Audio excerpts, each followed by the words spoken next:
Welcome to Burlap Teachers. Enjoy the video. In this video, I will explain how to make your steak crispy. First, ensure your steak is thoroughly dry.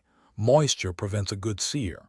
A cast iron pan is your best friend here, as it retains heat exceptionally well. Preheat your pan over high heat until it's smoking slightly, which is key for developing that irresistible crispy crust. This initial step sets the foundation for a perfectly textured steak.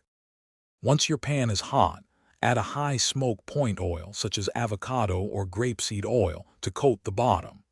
Carefully place your dry steak into the hot pan. Sear each side for 2 to 3 minutes, depending on your desired doneness and steak thickness. Resist the urge to move it around. Let it develop a deep, golden brown crust.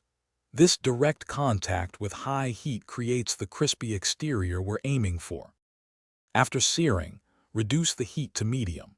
Add a generous knob of butter, a few cloves of crushed garlic, and fresh herbs like rosemary or thyme to the pan. Tilt the pan slightly and continuously baste the steak with the melted butter mixture for 1 to 2 minutes.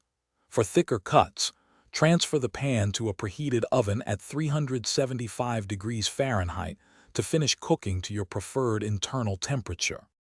Finally, and this is crucial, remove your steak from the pan and let it rest on a cutting board for 5 to 10 minutes.